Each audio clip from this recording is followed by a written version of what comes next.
Maaga nga ako nagising kasi pupunta ako ng Manila ngayong araw. Meron kasi akong pupuntahang meeting kaya hindi pa nga pumuputok yung araw ay talagang bumangon na ako at nag-alarm talaga. Bumaba nga muna ako para bumili ng pandesal kasi nga nagbabawas pa rin ako sa pagkain ng kanin. Yes, tama ang hula mo dahil meron akong high blood.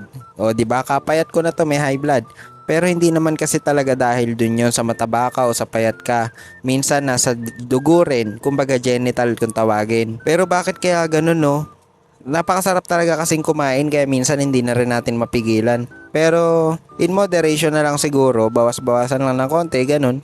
Kaya ayan, patuloy na tayo sa ginagawa ko. Bali nagprito muna ako ng luncheon meat, tapos ng itlog at saka nagsangag ako. Pero yan naman kasi is good for one day na. Tapos ito nga tinapay ay kakainin ko na lang tumamayang tanghalian. Pero ang totoo talaga nagsaing pa rin ako niyang hapunan. Konti lang naman, kayo naman no. Bali nung ma-ready ko na nga lahat ng gagamitin ko at lahat ng dadalhin ko ay ayan na nga bumaba na ako. Hi vlog. Hindi ko alam kay John Paul kung na bad trip ba o nagulat lang talaga sa pagbati ko. Tapos ito naman si Isaac, nag-aalok ng sakay, biyaheng Bicol naman daw, samantalang sa Manila lang ako pupunta. Pero kahit ganun ay masarap pa rin sa pakiramdam na may mga kaibigan tayong may kapansanan. Sorry na. Kapag nag-comment si Isaac dito, sigurado napanood niya yung video. Bali, ito na nga, nandito na ako sa may LRT. Grabe, ang laki ng in-improve talaga. Pangatlong beses ko pa lang yatang sumakay dito.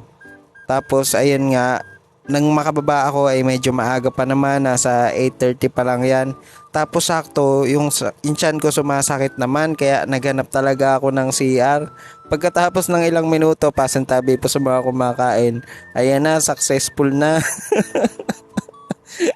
Grabe talaga, hindi ko na talaga napigilan. Buti na lang at merong mga CR dyan sa may mga bawat station. Tapos ito na nga, nang makarating na ako ng Legarda ay nilakad ko na lang kasi malapit-lapit lang din naman yung pupuntahan ko rito.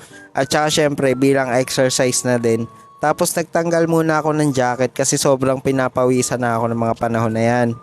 Nang makarating ako dito sa may condo ay pinaakyat nila ako, pero maya maya pinababa rin nila ako kasi dito na nga lang daw ako mag-antay sa may parang lobby area nila.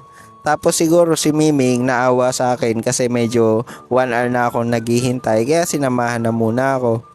Grabe, parang feeling ko tuloy may pakiramdam siya na talagang naiintindihan niya yung bawat tao. Kasi nung mga panahon na yan, malalim yung iniisip ko, ganyan, nakaupo lang ako sa kawalan, tulala.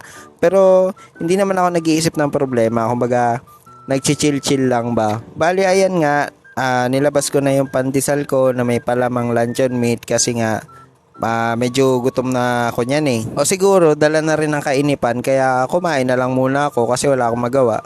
Tapos hindi ko pa nga nauubos yung isang perasong pandesal ay maya maya nga dumating na yung ka-meet up ko. Kaya naman ang nangyari dun sa pandesal ay naiiwi ko pa para itanghalian.